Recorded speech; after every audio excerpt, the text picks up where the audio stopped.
22일입니다. 데살로니가전서 2장 1절에 12절.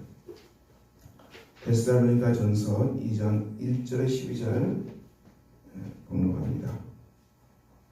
형제들아, 우리가 너희 가운데 들어간 것이 헛되지 않은 줄을 너희가 친히 아나니, 너희가 아는 바와 같이 우리가 먼저 빌립보에서 고난과 능욕을 당하였으나 우리 하나님을 힘입어 많은 사람 중에 하나님의 복음을 너희에게 전하였노라. 우리의 권면은 간사함이나 부정에서 난 것이 아니고 속임수로 하는 것이 아니라 오직 하나님께 옳게 여기심을 입어 복음을 일탁받았으니 우리가 이와 같이 말하면 사람을 기쁘게 하려 함이 아니요 오직 우리 마음을 감찰하시는 하나님을 기쁘시게 하려 합니다. 너희와 알거니와 우리가 아무 때에도 나청하는 말이나 함심에 탈은 쓰지 아니한 것을 하나님이 증언하십니다. 또한 우리는 너희에게서든지 다른 에게서든지 사람에게서든 영광을 구하지 아니하노라. 우리는 그리스도의 사도로서 마땅히 권위를 주장할 수 있으나 도리어 너희 가운데서 유순한 자가 되어 유모가 자기 자녀를 기름과 같이 하였으니 우리가 이같이 너희를 사모하여 하나님의 복음뿐 아니라 우리의 목숨까지도 너희에게 주기를 기뻐하는 너희가 우리의 사랑하는 자입니다. 형제들아, 우리의 수고와 애쓴 것을 너희가 기억하리라. 너희 아무에게도 피해를 끼치지 아니하려고 밤낮으로 일하면서 너희에게 하나님의 복음을 전하였노라. 우리가 너희 믿는 자들을 향하여 어떻게 거룩하고 옳고 흠없이 행하인 데 대하여 너희가 증인요 하나님도 그러하시다. 너희도 아는 바와 같이 우리가 너희 각 사람에게 아버지가 자기 자녀에게 하듯 권면하고 위로하고 경계하노니 이는 너희를 부르사 자기 나라와 영광에 이르게 하시는 하나님께 합당히 행하게 하려 함이니라. 아멘. 오늘 사도 바울은 데살로니가 교회를 향해서 복음이 어떻게 들어갔는지를 말씀합니다. 이 사도가 이 하나님의 복음을 증언하기 위해서 빌립보에서도 고난과 능욕을 당하였다.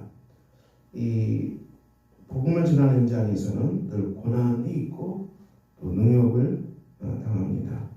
우리 한국당의 첫 복음을 들고 온 선교사님들의 고난이 얼마나 험했겠습니까? 그리고 한국 땅에서 복음이 전하가는데 나는 고난이 있었습니다.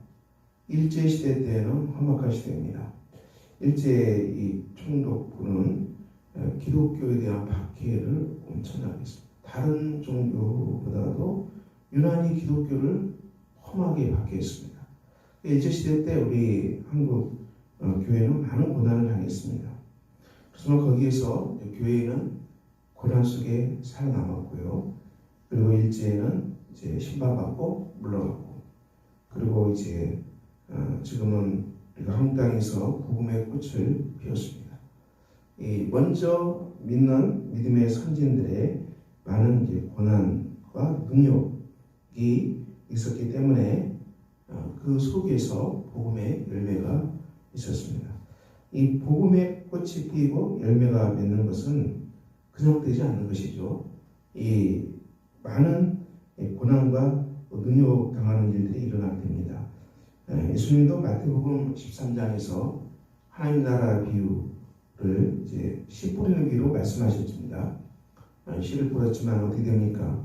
우리가 길가에 뿌려진 씨앗 새들이 먹어버렸고, 돌짝밭에 뿌려진 씨앗은 자라지만 말라버렸고, 가시떨기에 뿌려진 씨앗은 자랐지만 가시가 막아버렸다. 복음이 전해지고 뿌려지는 현장에는 이 고난이 있고 저항이 있고 박해가 있다는 것입니다. 쉽게 복음이 들어가지 못합니다. 우리가 그 오픈들 선교회 기독교 박해 지도를 보면은 얼마나 많은 나라에서 이 기독교가 박해를 받았는지 알 수 있습니다. 이게 세계적으로 한 21세도 동일합니다. 유난히 기독교만이 박해를 험하게 받습니다. 다른 종교가 박해를 받을까요? 불교 믿는다고 박해를 받습니까? 이슬람, 또 힌두교, 또 무슨 이상한 종교 많잖아요. 일본에는 우상들이 굉장히 많다는데 옴 진리 그런 거 있지 않습니까? 이런 거 믿는다고 박해를 받는 경우는 거의 없습니다. 유난히 기독교만이 박해를 받습니다. 그래서 우리가 기독교는 이 세상의 죄를 고발하기 때문에 그렇습니다. 이 세상의 죄를 고발하고 그리고 죄를 회개하지 않으면은 지옥의 심판밖에 없다는 것을 진리를 선포합니다. 오직 예수 그리스도의 복음을 받아들이지 않으면은 인간은 희망이 없다 그렇게 선포하죠. 우리가 이 땅에 무엇이 희망을 주겠습니까? 여러 가지 많은 것들이 있지만은 실제로 이 그리스도의 복음만이 희망을 줍니다. 물론 심판이 있어요. 죄는 심판을 받죠. 그렇지만 현실을 얘기합니다. 제가 심판을 받는다는 현실을 얘기하지만은 회개하고 고백하면은 반드시 천국이 있다, 소망이 있다는 것을 기독교는 복음은 증언하고 있지요. 그래서 우리가 이 땅에서 이 복음을 전하는 사람으로 우리는 살아갑니다. 사도 바울은 복음을 전하는 것이 하나님을 기쁘시게 하는 거라 했어요. 우리가 복음을 전하는 것은 하나님을 기쁘시게 하는 것이다. 우리가 복음을 왜 전합니까? 하나님의 나라와 하나님의 영광을 위해서 복음을 전파합니다. 귀한 사역입니다. 복된 사역입니다. 9절에는 우리의 수고와 애쓴 것을 너희가 기억하리라. 복음을 전하기 위해서 오늘날에도 복음을 전하는 많은 일에 헌신한 선교사님들 그리고 많은 목사님들, 선교사님들 복음을 전하기 위해서 밤낮으로 수고하고 애쓰는 것이죠.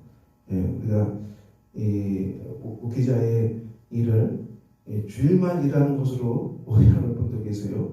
주일 하루 일하는 것으로 그렇지 않습니다. 목회자의 일을 보더라도 일주일 내내 설교하고 목양을 준비하고 선교를 준비하고 전도를 준비하고 온통 이 하나님 나라에 가 있는 것이죠.